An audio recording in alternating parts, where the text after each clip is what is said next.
time for Wine Talks with Paul K. Fascinating story. This is Robert Mondavi from the Michael Mondavi Winery. I taste a lot of wine. Having a conversation with Shark Tank, Kevin O'Leary. Michael Silacci, Opus One Winery. Incredible conversation with Dr. Mia Ruth. No matter what, you're definitely going to feel better. Sit back and grab a glass. It's Wine Talks with Paul K. Hey, welcome to Wine Talks with Paul K. We are at an away game today up in the Napa Valley, about to have a conversation with the famed Rex Pickett, author of the book Sideways. Introductions in just a moment. Wine Talks, of course, available iHeartRadio, Pandora, wherever you hang out for your podcasting, and sponsored by the original Wine of the Month Club. Have a listen, since we're up in Napa, and we're about to hear many stories from Rex. Have a listen to the interview I did with John Charles Boisset, one of the great visionaries of Napa, very controversial visionary, but one just the same. But now while we're here to talk to Rex, catch up on all things Sideways. And it's just great to have you here. Welcome to the show again. Thanks, Paul. It's always great to see you. For the second time tonight. Yeah. So Take two. Yeah. Let me rephrase that. Well, one time I went 20 minutes into an interview and really screwed it up. For the listeners, I forgot to turn on the record button. We were together about 3 years ago. We were down in Southern California, and we were talking about all things Sideways. And it was... I wanted you to tell the listeners a little bit how that whole thing came about, the original story, and then the movie, and then sort of that, I don't know, I'm going to say kind of a lull for you, and now we're talking about lots of activity. Yeah. I mean, things have really heated up in the last 3 or 4 years. I don't know if you want to go back to the beginning or just start where we were. You wrote the book, you were living Santa Monica. Yeah, I was, I went to Los Angeles with my now ex-wife, and we made 2 films together. I was a filmmaker and I was a screenwriter. I wrote and directed them, and the second one was released by Island Pictures. Didn't fare well, and so we parted company. And wow, that's interesting. Is that common in the Hollywood world? Like No, not necessarily. I mean, she's great. She's now the chair of NYU School of the Art Graduate Film. In fact, she has an Academy Award for a short film that I wrote.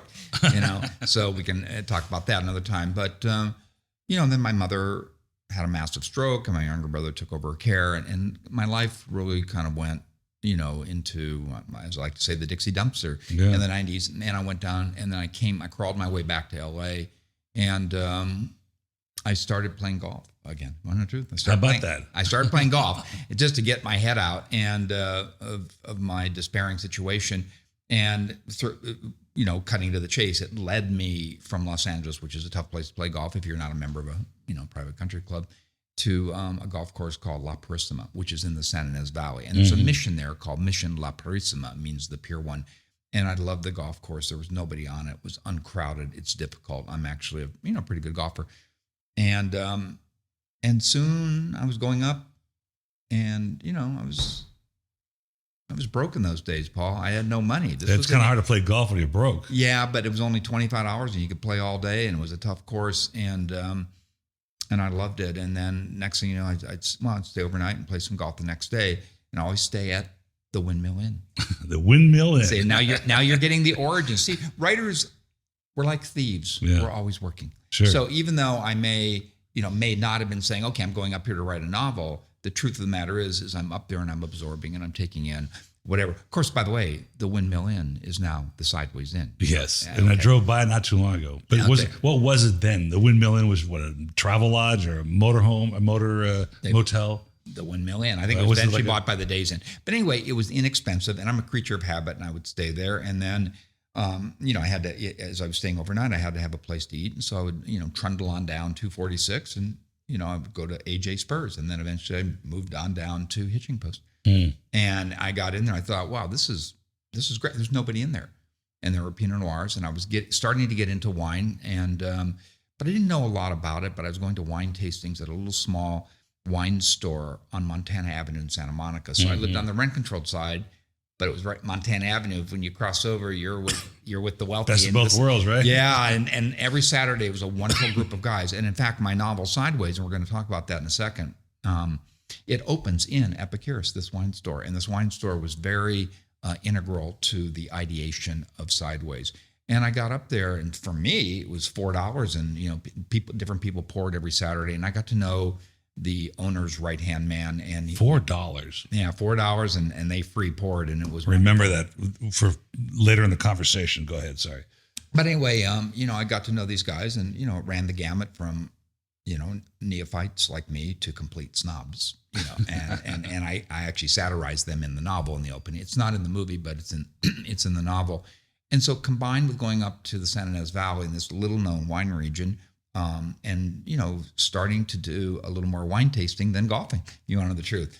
But instead of going up and playing golf and coming back, I'd go up and stay overnight. And that was the difference. And I started to meet people at hitching posts, just sitting at the bar. Mm-hmm. And then I started taking friends up. And once I took up a friend of mine, Roy Giddens, who was an electrician on my second feature film. And we went wine tasting. And, for 2 days, we went golfing. And that really formed the basis for side. In fact, he said to me, Rex, you should write this as a screenplay. Really? Right. Yeah. And so I did. I came back and wrote it as a screenplay, but it didn't work for me. It just didn't work. And I didn't even show it to anybody. But I kept writing. So I had previously written a novel called La Purissima. And La Purissima was a mystery novel. And it got me an agent. And the agent's name is Jess Taylor. And that was big for me. I was nowhere. As they say in Hollywood, I couldn't get arrested. Seriously. Yeah. And he took me on for La Purissima. But meanwhile, the novel isn't selling. And, you have to keep writing. You can't just put all your eggs in one basket. And basically, I was unemployable. So I was writing a short story in first person from the standpoint of a character named Miles. And it was called The Bullpen because that was our little moniker for the wine tasting at Pierce, the little area that they had us sequestered in for ABC laws. And I got to the end of that short story, again, written in first person. All screenplays are in third person.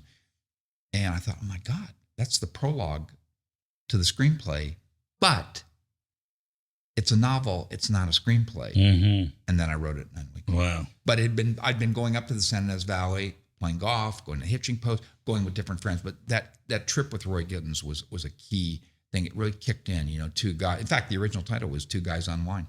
Two guys. Oh, really? Wow. Yeah. So it's really, the beginning of it anyway is sort of an autobiography at some point. It is autobiographical. There's look, I get asked this question all the time, Paul. There are things in there that, as a novelist, if, for instance, there's a scene that's in the novel, it's in the play, but it's not in the movie, where Miles is pretty looped and he's pretty frustrated with Jack, and he meets a young guy who's completely drunk, who goes out at night and hunts wild boar. So I actually met that guy. Wow. Yeah, and there's a lot of them down there, by the way. They will rototill a vineyard. We should shoot that scene just to have it. I know. Alexander, I think he thought it was going to be. Film is funny because in the play you would think, how does that scene work in the play? It really does. In fact, it really steals the second act in many ways. In a film, it might have come across silly. But anyway, I met that boar hunter. Wow. But I didn't go out with him. He offered me to go out with him. He says he shoots them with .357 Magnums. Oh, come on. Yeah. Wow. Yeah. He waits till they charge him, and then he fires out. Oh, good. That's great. That sounds like fun. I said, yeah, okay, well, I'm going back to my room. However, when you're a novelist, you think, what if they did go out there? Yeah. And so those are the things where, autobiography starts to kind of bridge into fiction, and you need, it's really one of the comic moments. So it gets picked up. This fast forward, the movie comes out in like 2004, I think, right? Yeah. It's a huge. I don't know if it was a huge hit when it came out, but certainly now it's a big cult film. It was a huge hit. Was it? Okay. Yeah. It opened in just 4 theaters in limited release. They don't do that today. It's totally different today. But it expanded ultimately to 1,800 theaters. It was nominated for 5 Academy Awards. Wow. It was nominated for 7 Golden Globe Awards. It was winning New York Film Critics. Look, at the risk of immodesty here, every day was Christmas, beginning when those awards start in early November. Sure. Those nominations, LA Film Critics, New York Film Critics, broadcast film. It goes on and on and on. So, of course, they're going to expand it. And I think theatrically, it did over $100 million. And for a small film that doesn't have, I don't know. Well, the Brad production Pitt, cost couldn't have been that much, right? It's just all scenes. It's $16.5 million. But part of that's because the actors, didn't get the kind of big time money that, say, a Tom Cruise gets or whatever. It also doesn't have any action in it. And right. It's a small film. So for a small character driven film, yes, a theatrical box office versus cost was huge. It was a great margin. But the truth is, to gross over $100 million as a small Yeah, character that's amazing. with a lead actor who now is famous, but at that time was unknown, Paul Giamatti. That's true. It's a huge success. And where was Rex Pickett during all this? Well, I mean, I was just You were the screenplay writer. You were the author of the book. yeah, author of the book. Who adapted the book to the screenplay? The director adapted it with his writing partner, and they did a very faithful adaptation. They gave me every draft of the screenplay. They wanted my comments, and I could go into kind of little comments that I had and whatever. I mean, I always bring up Virginia Madsen's famous speech about wine. For the first 3 drafts, we Paul Giamatti, had his speech about Pinot Noir, his kind of tortured speech or whatever that everyone remembers. But she said nothing in the first 3 drafts of the script, nothing.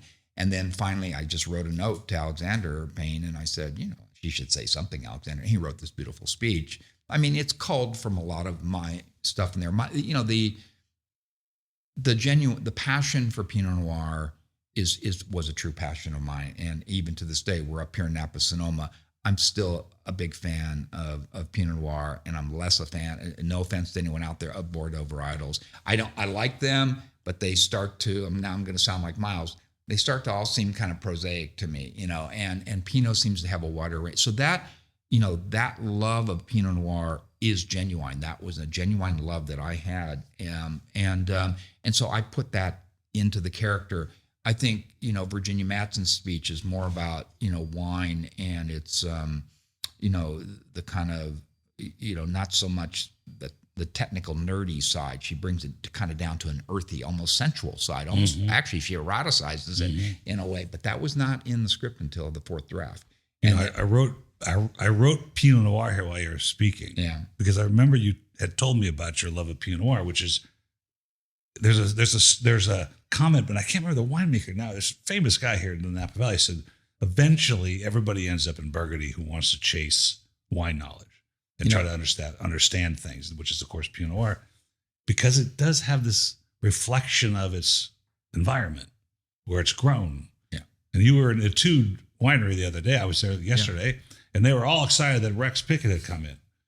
So, well, they're making incredible wines. They're Pinot Noirs. Yeah, I mean, I'm not, like I said, Bordeaux varietals, they're made with a lot of tannic grip, and they're meant to be laid down for years, but there's no guarantee. I've been fortunate to, have some really great wines, and that had aged 20 years, but all I tasted was tannin. Yeah, right. So the fact that they're heavily tannin is, of course, what allows, those wines to age, red wines to age, but that doesn't mean they're going to.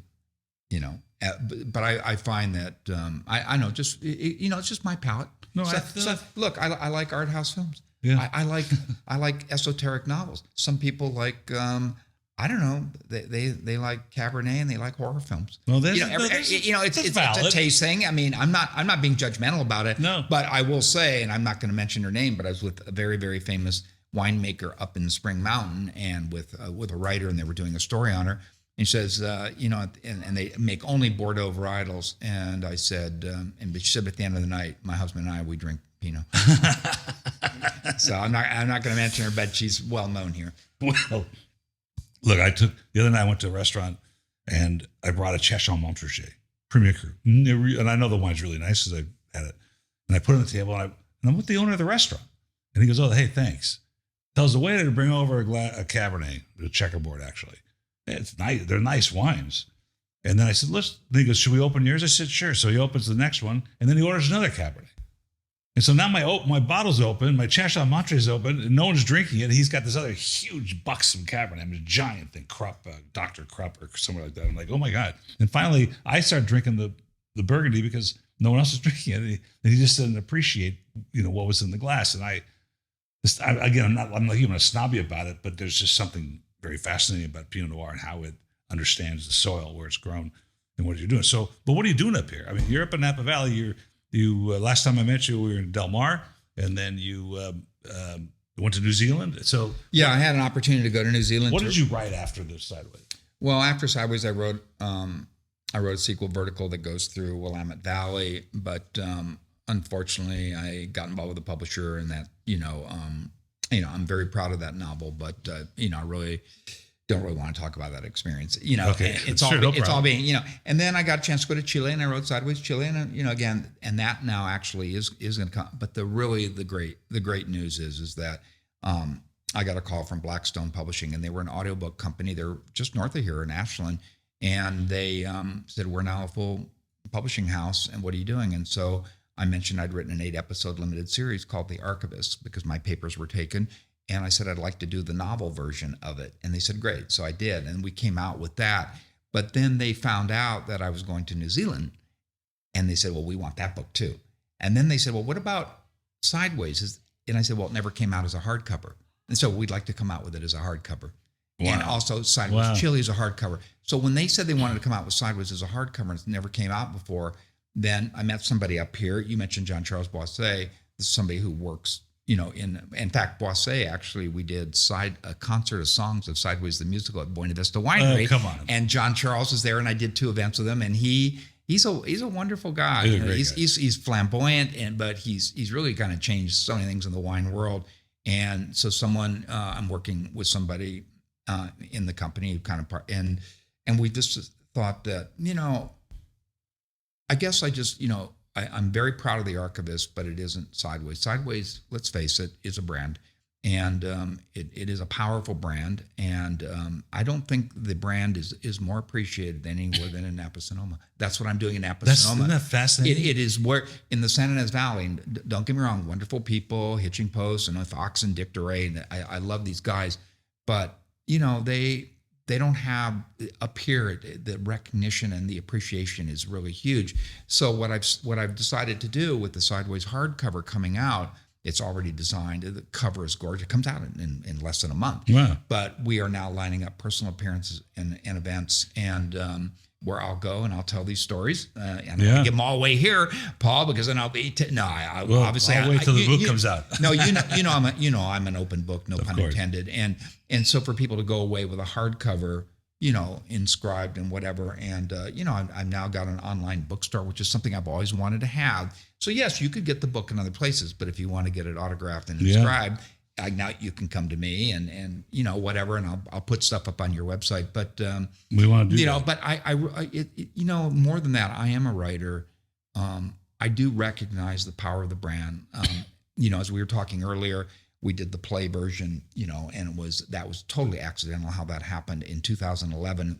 In a little 50-seat theater, 3 performances a week, supposed to only be 15 performances of the workshop version of it. Right. It ran 100 performances. And that's when I realized how powerful Sideways is. And most of the people who came, because I was there every night, I really was, and we poured high-end wine for free there every night too, but most people were not theater goers. They came because it was Sideways. And that's when it hit me. I mean, I knew it was big. I knew the film did well, but I honestly think, not to, sound like I'm, a mercenary here or whatever, but the truth of the matter is that Sideways may have more brand recognition today than it did when it came out. I think it does. Even young people are discovering it. You go to wineries up here, and so why not give back to the fans? There hasn't been a sequel movie. We hope there will be. We'll talk about Sideways New Zealand in a minute. But, we hope Alexander Payne will finally decide to do a sequel. But if until then, I'm happy to, now that, of course, with these beautiful hardcovers, you can go away with, you have these memories of it. So, you're up here in Napa, and that's what we're talking about. And you talk about San Ynez versus Napa, et cetera. I think the book now, because it's become this cult book, this cult movie, has transcended the regional aspect of the wine world, and people that understand wine love the book. And I think I told you, I took that scene where Miles is in the parking lot and he's going, "Oh, fucking Merlot." I forgot the other actor's name. So I literally went into my warehouse and I made a white screen and I took a bunch of shots of me holding a bottle of wine with the lighting that was in that scene. And I had my Photoshop girl superimpose me between the two of them. And it's on my counter in my office in this tasting room. And everybody looks at that picture. They go, "Such a great movie, such a great story." And then they go, "I didn't know you were in it." But so I think you wrote this novel and it's really tells this interesting story. It's not just about wine.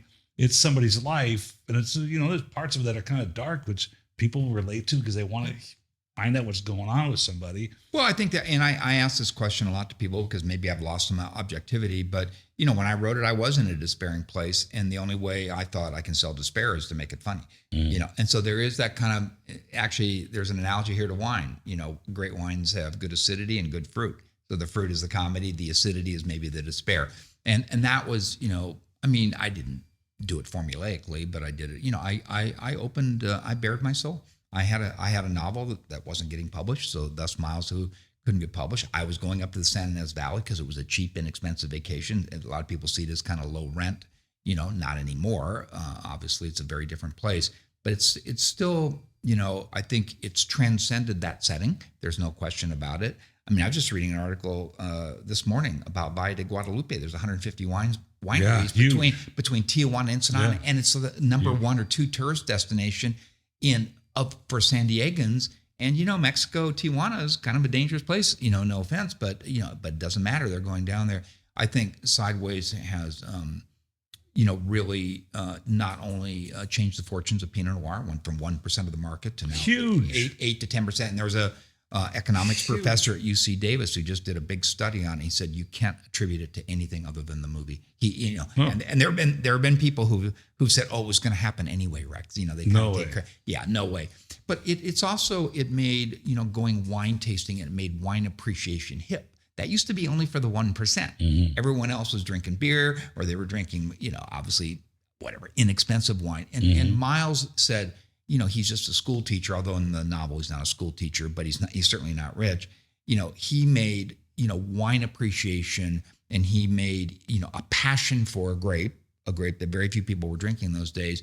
He made it acceptable at this kind of blue collar or white collar or middle class level, you know, in a way. And I think a lot of people appreciate it. He's three-dimensional. He's real. He's got flaws. He doesn't necessarily, you know, get the woman in the end. He doesn't save the planet. You know what I mean? In fact, if anything, you know, probably people remember him staggering out of a bar because he had too much Pinot one night or whatever. That people relate to him because that's who they are, you know, in many ways. They struggle. They have their hopes and dreams, like Miles and like Rex did. He had his hopes and dreams, whatever, and they get shattered. They, you know, I mean, Hollywood in anyone else's hands but Alexander Payne, probably his novel would have been published instead of drinking from the spit bucket in total frustration with his life, whatever. Now he's going, come on, Jack, let's, you know what I mean?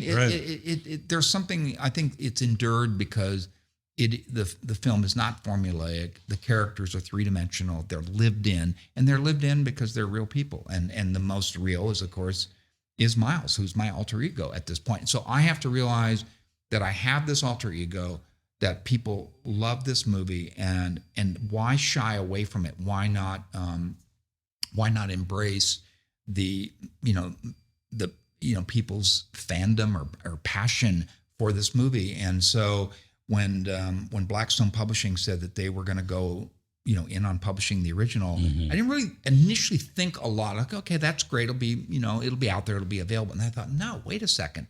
This is an opportunity to, you know, maybe monetize something that, you know, I don't want to sit here and sound, you know, I don't want, no pun intended, sour grapes, but I didn't make very much money off the book. That's a fact, you know, and I remember you told me that. Because St. Martin's Press didn't do anything for the book. But, you know, here's a kind of think about it as kind of a, you know, redemption in some ways.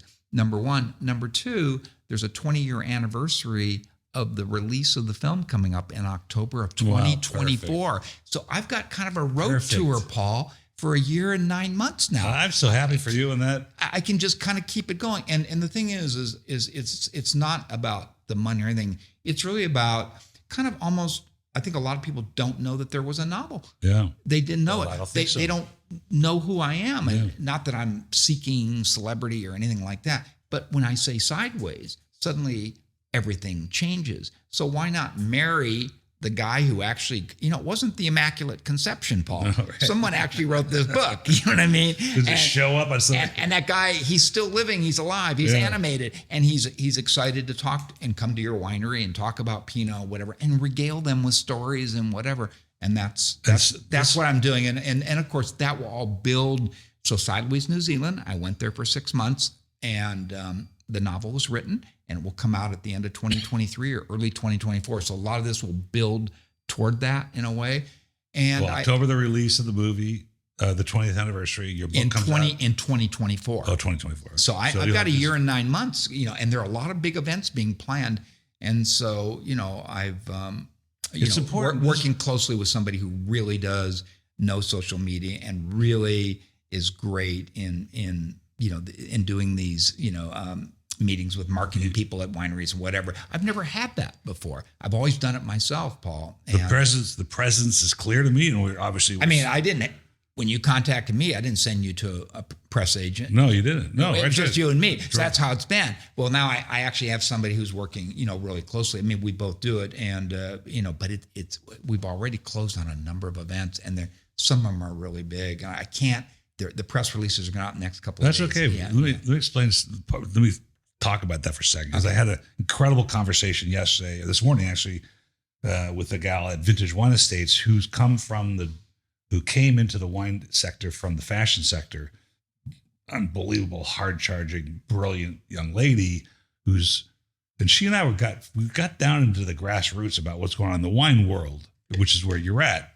And that is, it looks like it's going back to the days where I used to stand at a booth at a fair. I used to go to the Del Mar Fair every year. I would stand at a booth for 12 hours a day, shaking hands and that personal appearance, that conversation, that storytelling. And if they see you at a show, they go, oh yeah, I saw Rex Pickett and I bought his book and he signed it for me. And that's huge in today's environment, because the digital stuff doesn't get the story across. It doesn't have that emotion. And that's changing. Yeah, I think you're absolutely right. I think people want something now. They want something real. They want something tactile. Also, bear in mind, too, we're coming out of 3 years of COVID. So not only have we gone into a digital universe, but it went totally digital with Zoom and everything, and virtual book signings and virtual wine tastings and everything. And people now are coming out. So it's really, I'm sort of lucky that I have that, as well as I have Sideways New Zealand in the cabinet. Now this beautiful Sideways hardcover. And so now it's almost like, it's kind of cool. Yeah, it's cool because it's first of all, the cover is really gorgeous. I helped design it, but it's almost like the book never really got a release. That's what people need to understand. That's interesting to know. And so I could say it's a re-release, and it is, because the book was written 20 years ago, or published 19 years ago. But the truth is, it is a release of the novel. And it's like, for those of you who love the film, go back and read the novel and see how faithful it is, but at the same time find some extra added value. But to be able to hold that book and to say, I met the guy who wrote it. We're living in that world now where people want that personal interaction. For sure. And I love to get up. I mean, I've done many events and whatever, but now it's a tour. It is a tour, Paul. It reminds me of a joke in Get Smart. You remember the show Get Smart? Yeah. And they're talking about something, and he says, who wrote Little Women? And the guy says, the book or the play? And the guy goes, it was a book, right? Right? Who wrote Sideways, the movie or the book? It was a book, Paul. right? If I had $10 every time, I said, you know the movie Sideways? Yeah, I know it. Did you read the book? No, I wouldn't be here. I wouldn't be on tour. No, I would. I'd still do it. I mean, it is amazing because, I sold the book.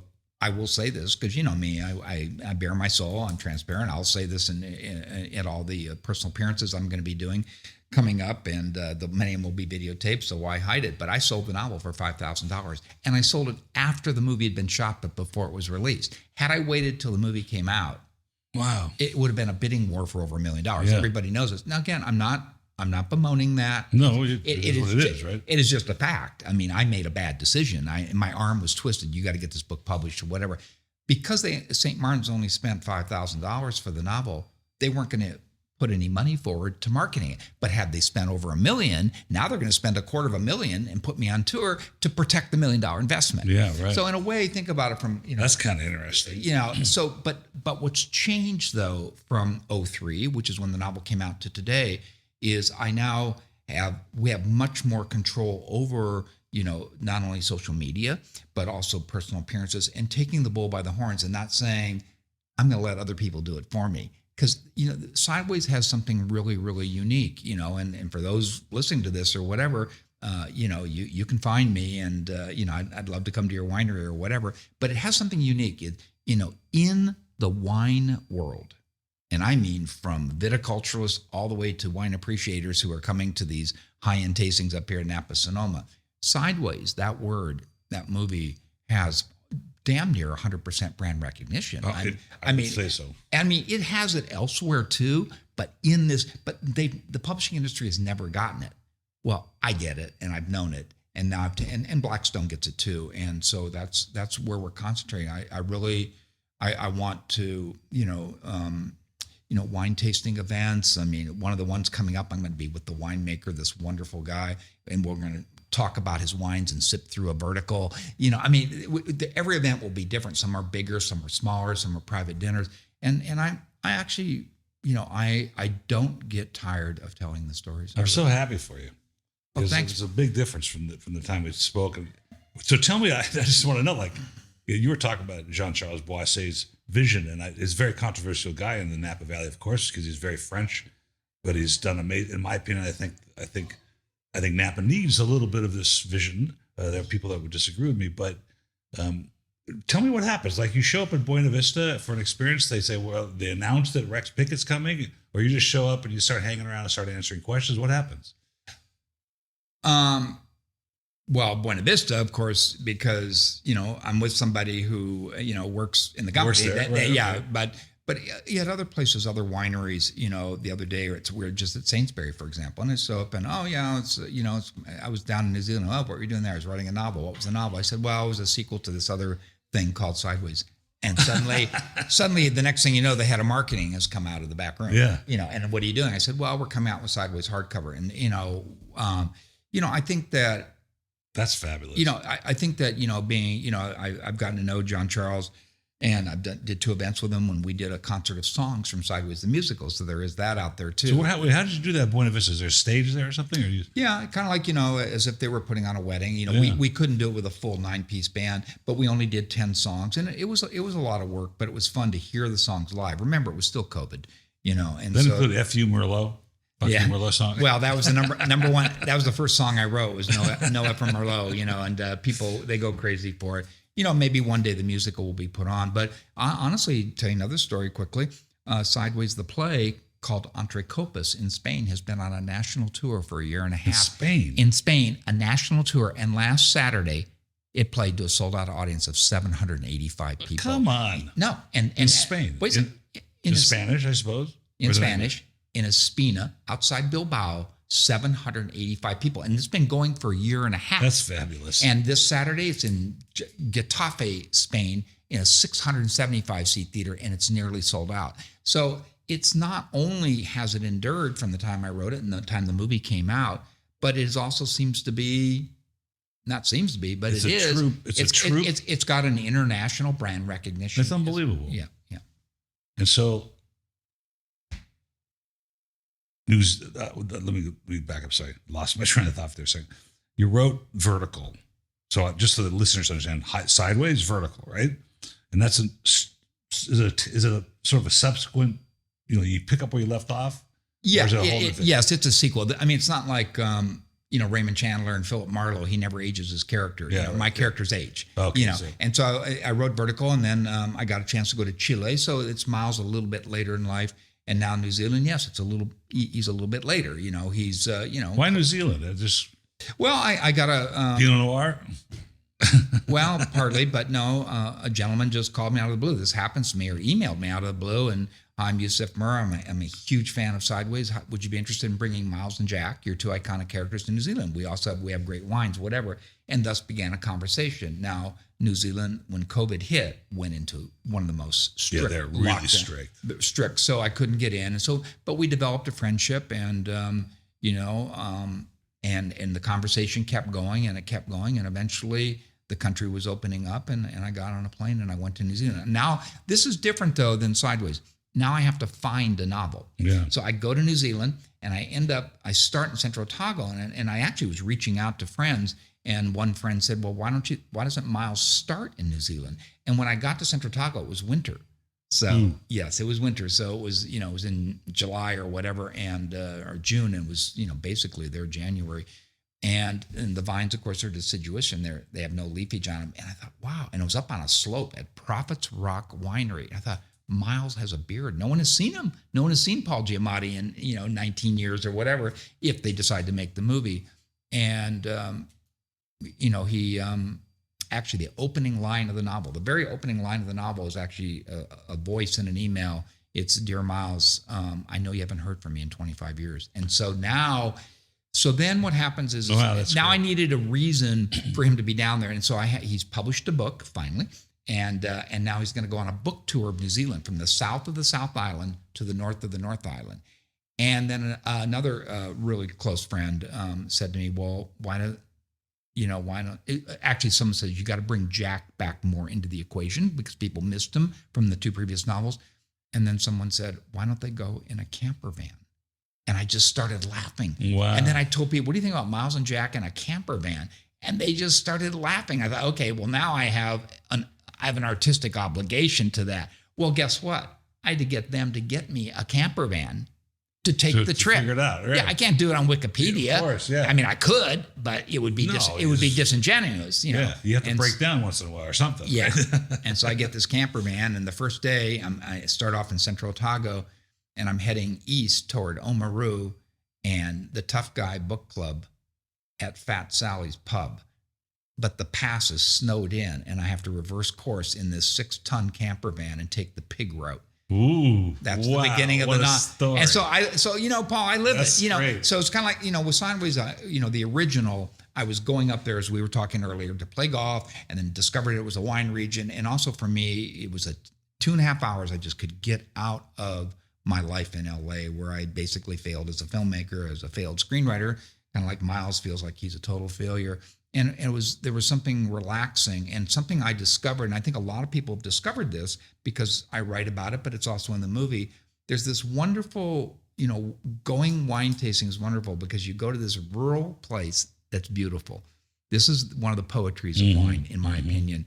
And yet there's something sophisticated going on in that room when you go on. So you have the beauty of the landscape married with this this kind of sophistication, which is only grown as we've seen up here. And I've always thought that marriage was a real wonderful alchemy. And I really kind of decided, and it was relaxing. It was, there was something salubrious about it. It was healthful to me. It was restorative. It was revivifying to me to go to the San Ynez Valley. So in 2.5 hours for an inexpensive vacation. And so I was writing about, but to write a novel that's going to be a movie, because I think movies, you've got to have conflict. And that's where Jack, if you don't have conflict, now you're writing a nonfiction travelogue. Right. So I brought it up the other day. I said, I think it was with a customer. Head up to Napa, I'm going to see Rex. We're going to have a conversation. And he goes, I got a theory about the last scene, where he's drinking the Cheval Blanc, which is, we all know is 100% Merlot, or at least purported to be. And he's drinking out of, an amber tumbler at some diner. And he goes, I think that has something to do with the fact he couldn't get the girl. And he's going to, this treasured bottle of wine. I don't remember his point, but did you have some secondary meaning of him sitting in the diner drinking the Merlot? Is that not part of the novel originally? I don't remember. It's not in the novel. In the novel, the bottle that he's coveting is a 1982 Chateau Latour. Okay. Really? Yeah. So that's kind of cool too. I mean, a lot of the people here know about wine, but for those who don't, 82 was, arguably one of the greatest years in Bordeaux. And has been proven and made the fortunes of Robert Parker, the great wine critic. But Chateau Latour would not give them the rights to use the wine. And so Alexander Payne was, to put it mildly, was a little peeved. Yeah. And so, you know what? I get that question all the time. Does he know that Cheval Blanc is largely Merlot? But it can be a Merlot Cab Franc blend or whatever. Right. Which Miles also disses on Cab Franc a little bit and whatever. He did it deliberately because he knew it would be a kind of a paradoxical inside joke to people. The fact that he's drinking in a styrofoam cup in a diner, that's not in the novel. That's Alexander kind of taking his again, this is a 95% faithful adaptation of my novel. I mean, in anybody else's hands, Paul, could be two guys doing Jello shots in Cabo. Yeah. Right. I mean, let's face it, that's how Hollywood is. So it's very faithful. But I think it was taking, he wanted to take him to this kind of kind of sorrowful, kind of sad place, whatever. And then it's kind of, whereas in the novel and the play, I hate to give it away, Maya, Virginia Madsen in the movie, she shows up at the wedding. And that might have been a little melodramatic in the movie, but it isn't in the play and it isn't in the book. And, but Alexander kind of met me halfway by having Miles drive up and knocking on her door. That's how it ends. See, the first 3-4 drafts of the screenplay ended with just her message on his answering machine. Wow. And then it went to dark, black, and then the end credits. And I said, Alexander, I want you to have a gunshot. Wow. And he likes my wry, mordant sense of humor, but I think he got it. Like, that's a little depressing just to end on that answering machine message, even though it is a heartfelt message. I read your novel and all this other stuff. But he that drive up, it's in the rain. We know time has passed, and there's hope. There's just a glimmer of hope in a way. It's slightly redemptive, and I'm glad that he did that, and I'm glad that he kept in her speech, on wine, that he wrote it and did that. Because I'm always looking for, when I'm writing, I always have the ending, Paul. I will not start something until I have the ending, and I'm looking for an emotional beat. I want to hit an emotional chord, because you can watch Sideways and it can be just a ha comedy. And then you can watch it as well. This one guy's pretty passionate about wine. So you can drop down to that level, of course, and the setting is wine. But drop down another level and it's about midlife crisis. It's about failure. Conflict. Yeah, it's got a lot of other things going on, but it has an emotional resonance. Some people think, Jack, he's such a bad guy. What a bad friend. But you know what? And you see this in the play more, I think, than in the movie. Although, again, I love the movie. Don't get me wrong. But Jack's loyalty to Miles is really unerring. I mean, it is unflappable. Really? He's really loyal to Miles. He's screwing up and everything else. But you know what? When it comes to Miles and his book not getting published, Jack cares the most about that failure than anyone in that movie. He really does.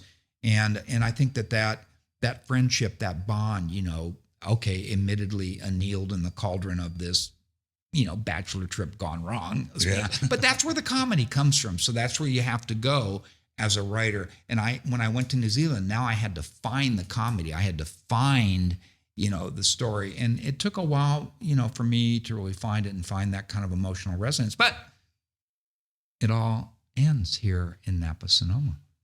So there's a long road trip. Oh, wow, you're kidding. Yeah, it does. It's going to end here. I shouldn't give it away. I won't give. I'm not giving away the ending, but and it'll be a while. But I've written a couple drafts and go through. So comedy, the comedy's not easy to write, and I'm just you're stimulating so many thoughts about writing and particularly comedy and the juxtaposition, and it cracks me up. Like, you probably hear all kinds of theories of these characters and what you meant by what they did.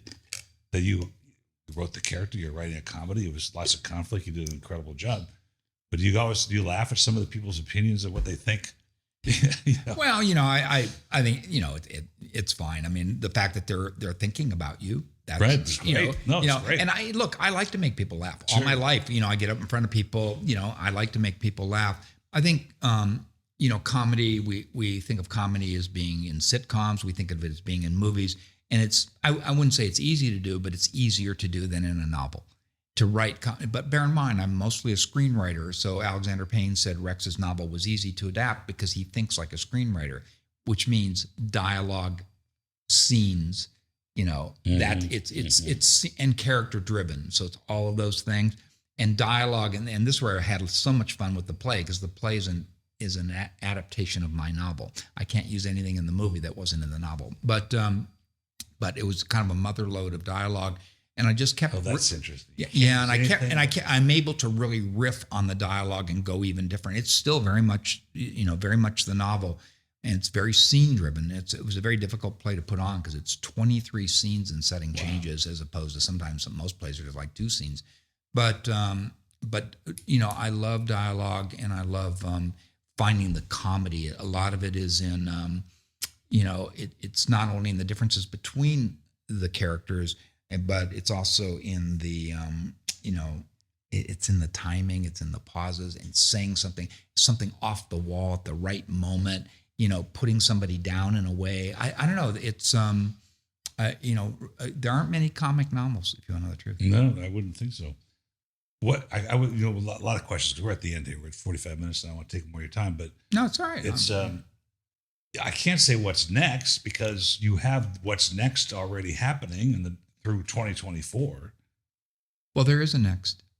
After this, There is a next, but I'll throw it out there. I Sideways hope next? No, I was up at my publisher, Blackstone Publishing, and they said, because they know about New Zealand, obviously, because they're going to be publishing it, and they said, "What do you want to do, Rex?" And I said, "Well, I want to do a post Sideways New Zealand trilogy, and the first one, 3 more, boom, Wow. boom, boom, and the first one will be Sideways Burgundy." Miles. Whoa, And also Whoa. and with this kind of that could be amazing content. nascent friendship with John Charles, he clearly has. he's king And of also I have a good friend, Raymond Blake, who's written 2 books on Burgundy and whatever. And I thought, well, wait a second, Miles loves Pinot Noir so much. Doesn't he have to go to the temple of Yes, Pinot Noir, right. which is Burgundy? And Jean-Claude Bois. so assuming that deal happens, then That is so I funny. will be, I'll go to Burgundy, but people think, okay, well, you got to go to New Zealand, Rex, you're on vacation. Actually, it was in the winter, A, and B, I'm working hard to find a novel. I'm trying to meet people. this work. It is work. I mean, I have to find the conflict. I have to find the characters. I can't just have Miles. What was he going to do? Just go sit in a throne in a chateau in Pommard, and just drink Burgundies? No. There's got to be a story. Something's got to be going on there, the reason I want to do it, and again, it has nothing to do with money or anything else, is that there's a huge fan base out there, and they ask me all the time about Miles and Jack and what's happened to them next or whatever. And, they're not getting any younger, Paul. And so, and to be honest with you, I love writing these guys. I mean, look, That's think of amazing. it this way. I'm getting to write my story because it's always quasi-autobiographical. for sure. I'm in New Zealand. Sure, there's fictional elements, but I'm getting to, to open up and to bare my soul as Miles, my alter ego. And people are, they've loved the movie so much, and they're so passionate about it. It stayed with them. I meet people all the time at Saintsbury. The guy who's they're big performing Pinot Noir he'd makers, he'd seen it 10 times, whatever. So I feel like I owe it to them. I just realized Sainsbury's was famed for their Pinot Noir for all these years. They're unbelievable. So A real focus on single vineyard and Yeah. everything else. But I actually feel like I owe the fans. I think why make them wait 10 years? And I mean, in 10 years, I might not be writing anymore, so. how much, for me to take an aged Miles to Burgundy to experience and to find comedy would be fabulous. Yeah. And talk about content to play with. I hate to use content for a novel. Let's just say, talk about a story to play with, to visit Burgundy, this ancient place. Monks were cruising around there in the 11th century. I've never making been. wines. I've never been there. Oh, So I don't even know what the comedy Oh my is, God. but I'll No, find you'll it. find out. Yeah, You'll yeah. find out. But I think an age Miles there, since Yeah. you don't, your character's age, Yeah, they do. Yeah. would be so maturing And then, as well as and then funny. after the trilogy, so it'd be Sideways Burgundy, maybe Sideways Australia, maybe, I don't know, Sideways Napa Sonoma. Yeah. Because I really do love it here. I mean, I really do. Then we'll do the prequel. the prequel. Yeah, like Butch and Sundance, the early years. Yeah, whatever. Galaxy far, far away, right? Well, that way I'm not going to be dependent, because the actors, their price has gone up since the original movie. So, course. but I do think if Alexander wanted to make it, I don't control the movie sequel rights. Just for those of you who they ask me that question all the time. But I think we're getting more and more at a time when we're right at a place where it's kind of now or never for them to do a sequel. I think it's fabulous success going into this season of a Sideways resurgence, and the fact you're working and writing and up here in Napa Valley and shaking the hands of the people. I think it's so important these days. I'm really excited for what you're going to produce. Yeah, no, I've embraced it, and I'm finally excited to, really be able to give back to the fans and say, here it is, and here's the original book, and here's Sideways Chile, which comes out in April. Sideways New Zealand is coming in another 9 months, and oh, by the way, I'm going to the world. Okay, with these. so I speak some French, and and I here comes the pitch. I knew that's what you got me to come up here to Yountville. I can hold a sound boom mic. Okay. Okay. If you need a grip or a gaffer, you're gonna do the documentary. Yes, so I can do that. All right. Well, and as they say in Hollywood, everyone has their price. So let's go over the timeline as we wrap this up. So October 2023 is the 20th anniversary. October 2024. 24. Okay, so that's where the 20th anniversary of the movie is, and the hardback comes back out when? In March 7th, in 1 month. Oh, in 1 month. Okay, Yeah. So look for Sideways hardcover, which is and actually for those of you who want to autographed and personally inscribed, you can, whatever you want. No effing Merlot, I'll write anything. Go to rexpickettbooks.com. And it's a great website. You can also get my other books there. You can get The Archivist. You can get Sideways Chile. And, but. That's two T's, rexpickettbooks.com. Yep. Fabulous seeing you again. And so happy for your success in this exciting season that's coming up for all of this, because it's deserved. And you've entertained a lot of people with a lot of reading and movies, Paul, and whatever you've done. And your story is fascinating.